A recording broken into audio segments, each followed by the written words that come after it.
माया। माया क्या है? जब हमारे भीतर जीव भाव रहता है तो कोई ना कोई माया हमें अपने अधीन बनाए रखती है।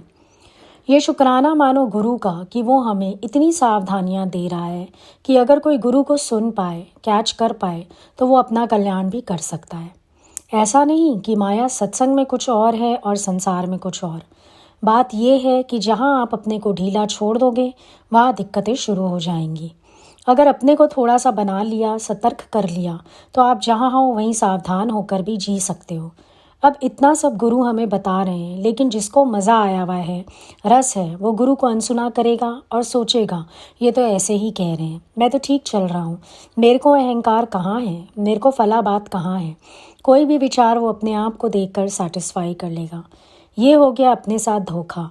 अगर हम अपने साथ धोखा ना करें, देखो दूसरों को धोखा देना इतना महंगा नहीं पड़ता जितना स्वयं को धोखा देना महंगा पड़ता है, क्योंकि इसमें तुम्हारी पूरी जीवन जो है वो दांव पे लग जाती है और हासिल कुछ भी नहीं होता। हम कई बार अपने आप को धोखे में रखते हैं, हम कई बार अपने को खुद धोखा देते हैं। गुरु तो ज़रा ज़रा बात से भी हमें अलर्ट करता है। अब हम कितना अलर्ट होते हैं ये तो हमारे ऊपर डिपेंड करता है। गुरु ने सावधान कर दिया, हम कितना सावधान हुए ये बात हमारे ऊपर है। हम कई बार खुद ही अनसुना करते हैं चीज़ों को, और फिर जब ज़्यादा चोट खाकर गिरते हैं फिर हम कहते हैं कि हमको ऐसे गिरावट आ गई, हमें माया आ गई, हमें माया ने घेर लिया, हम ऐसी माया में फंस गए। अब आप समझ सकते हो क्या विश्वामित्र को अंदर से विवेक ने कोई आवाज़ नहीं दी होगी? या जो जो भी बातें हम लोग सुनते हैं, संतों की सुनते हैं, तो क्या अंदर से कोई आवाज़ नहीं आती? क्या बाहर गुरु की वाणी में आवाज़ नहीं आती? आप सोच के देखो, शायद कोई कर्म करने जा रहे हो, उससे पहले भी गुरु की आसमानी वाणी में आवाज़ आ जाती है। कुछ करके आके बैठते होगे, बताया भी ना होगा तुमने गुरु को, लेकिन भगवान की वाणी तो कोई कितने साल पहले की है, कोई कितने साल पहले की, फिर उसमें भी बात आ ही जाती है हमारी। भगवान तो पैरे पे ही है। अब दिक्कत कहाँ होती है? हम सुने को अनसुना बना रहे हैं, दिक्कत वहाँ है। प्रॉब्लम्स हमारे अंदर हैं। अगर हम थोड़ा सा जागृत बने, गुरु की बात को सुने, विचारें, समझें, तो दिक्कत कुछ है ही नहीं। आराम से निकल जाओगे हर बात से। तुम भी गुरु को सावधानी से सुनो, तुम्हें कोई माया नहीं व्यापेगी। गुरु कभी ये नहीं कहता कि तुम बैक स्टेप ले लो, अर्जुन की तरह भागना नहीं है। कायरता इज़ नॉट द सॉल्यूशन। सतर्क होकर करो ना। अगर कहीं पर गिरने का डर है तो क्या तुम चलना छोड़ दोगे? चोट लगने का डर है तो क्या तुम उस डर से कुछ करोगे नहीं? अलर्ट होकर काम करो या काम छोड़ दोगे? अब छोड़ने निकलोगे तो फिर क्या क्या छोड़ोगे, ये भी सोचने वाली बात है। अब डर तो हर जगह है। मान लो तुम भक्ति में ही बढ़ रहे हो, आगे प्रेम में हो, वहाँ बढ़ो, वहाँ भी तो डर है। इच्छा आ जाती है बीच में, अहंकार आ जाता है, कहीं कंपैरिजन आ जाता है दूसरों से। फिर तो कोई काम तुम शुरू ही ना कर पाओ अगर इस डर से तुम बैठे रहोगे तो ये तो किसी बात का सॉल्यूशन है नहीं। दादा भगवान का अपना अनुभव है एक। वो कहते थे कि चाराना ज्ञान मैंने इन सत्संगियों से सीखा, जो ज्ञान सुनने आए थे, जो ज्ञान सीखने आए थे। दादा भगवान ने बोला कि चाराना ज्ञान मैंने इन लोगों से भी सीखा है। एक्चुअली जो गुरु से सीखता है वो सारी दुनिया से सीख सकता है। सारी दुनिया उसकी गुरु हो सकती है। जो पहले गुरु को कैच करना जानता है वो सबको कैच कर सकता है। प्रॉब्लम किसके साथ होती है? जो गुरु को कैच नहीं कर पाता, तो वो संसार में भी किसी को भी कैच नहीं कर पाएगा। अगर तुम गुरु को कैच कर लेते हो तो तुम जहाँ हो वहीं पे आराम से उनसे सीख के आगे बढ़ सकते हो।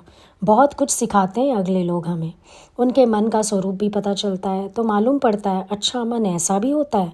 किसी किसी के जीवन की भूलें, किसी की बातें, किसी का व्यवहार, ये सब हमें सिखा के ही तो जाता है। हम ये तभी कह सकते हैं ना कि हमारा ज्ञान तभी पूरा होता है जब हम सामने आने वालों से भी सीखते हैं। सब सिखाते हैं, कोई बड़ी बात नहीं है। कईयों के स्वभाव, कई बात बदलते हैं, कोई बात बात में झूठ बोलते हैं, झूठ सच करते हैं, इनसे भी हम बहुत कुछ अनुभव लेते हैं, उससे भी हमारा ज्ञान पूरा होता है।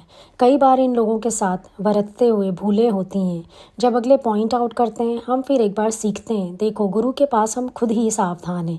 लेकिन इन लोगों के साथ चलते चलते कई बार सूक्ष्म भूलें, मतलब छोटी छोटी भूलें होती हैं, जहाँ कहीं अहंकार दिखता है, बड़प्पन दिखता है, कहीं ये लोग हमारी गलतियाँ निकालते हैं। अरे उन्होंने हमें डांट दिया, ऐसा शब्द बोल दिया, ऐसा व्यवहार किया, उन्होंने इग्नोर किया, फलाना फलाना। तो अगर तुम सही में जिज्ञासु हो तो तुम उन चीज़ों से भी सीख के अपने आप को बना सकते हो और आगे बढ़ सकते हो। और अगर तुम अहंकारी हो तो अगलों को लात मार दोगे और आगे बढ़ जाओगे। ये हमारे कर्म देखते हैं, ये हमें सिखाते हैं। इसलिए कहते हैं जो गुरु को सुन सकता है वो सबको सुन सकता है, लेकिन जिसने गुरु को ही नहीं सुना वो यहाँ भी किसी को नहीं सुन पाएगा। फिर वो कहेगा माया है ये। माया कहाँ से आ गई भाई? माया तो कुछ है नहीं। ये सब भगवान के रूप हैं जो हमारा सिमरन कराते हैं। तुमने इनको तो माया कह दिया, पर माया तो तुम्हारे मन में है। इनको जैसा चलाते हो ये वैसा चलते हैं, जैसा सिखाते हो वैसा करते हैं। माया तुम्हारे मन में है, अहंकार तुम्हारे मन में है, इच्छा तुम्हारे मन में है, और तुमने उस हिसाब से इस दायरे को भी मोड़ दिया। तुम अगर ईमानदार होकर सिमरन करो और कराओ तो तुम्हारी आध्यात्मिक उन्नति ज़रूर होगी, लेकिन बीच में तुम कुछ बन जाते हो, तुम इस गाइडेंस कर लेते हो अपने आप को। जो माया तुमने फैलाई उस माया की गुलामी तुम्हें एक दिन करनी पड़ेगी। तुम्हें प्रकृति से भी दंड मिलेगा। तुमने ईमानदारी नहीं रखी तो तुमने जो माया फैलाई वो माया तुम्हें एक दिन तुम्हारे लिए नुकसान का कारण बनेगी, तकलीफ़ पहुंचाएगी। वरना तो तुम सबको जाके भगवत दृष्टि से देखो। इतने रूपों में मेरा गुरु ही तो मेरे को प्रेम करने आया है। अगर तुम्हारी दृष्टिकोण बदल जाए, नज़र बदल जाए तो माया है कहाँ? नज़र बदल लो ना। तुम अगर सिखाने जा रहे हो तो माया है, और अगर अपनी उन्नति के लिए जा रहे हो, मतलब खुद के सीखने के लिए जा रहे हो, तो माया नहीं है।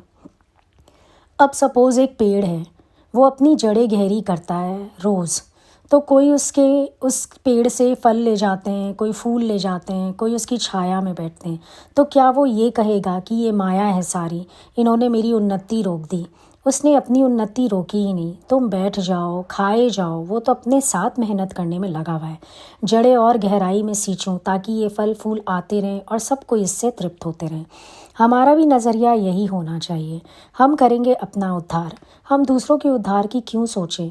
जितने लोग फिसलते हैं वो दूसरों के उद्धार के कारण ही तो फिसलते हैं।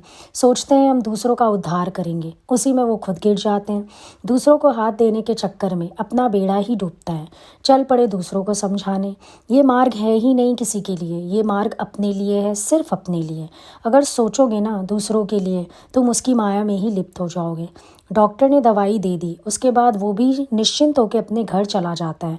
अब चाहे पेशेंट आईसीयू में हो या कहीं भी हो, डॉक्टर तो निश्चिंत होकर अपने घर चला जाता है, नर्स को समझा के चला जाता है, टेंशन फ्री। तुम्हारा मन यहाँ पर सबके साथ अटक जाता है, सबके साथ चल देता है, सबके साथ उलझ जाता है। माया तो यूँ फैल जाती है, वरना कोई माया नहीं। ज्ञानी को स्वयं को निर्लेप रखने की आर्ट है, या ये कह लो कि उसका स्वभाव है निर्लेपता का। वो सबके बीच में भी रह के न्यारा प्यारा रहता है, सबको प्यार करके सहारा दे के वो अंदर से निर्लेप होता है। लेकिन जो अटकता है काम तो उसका खराब होता है।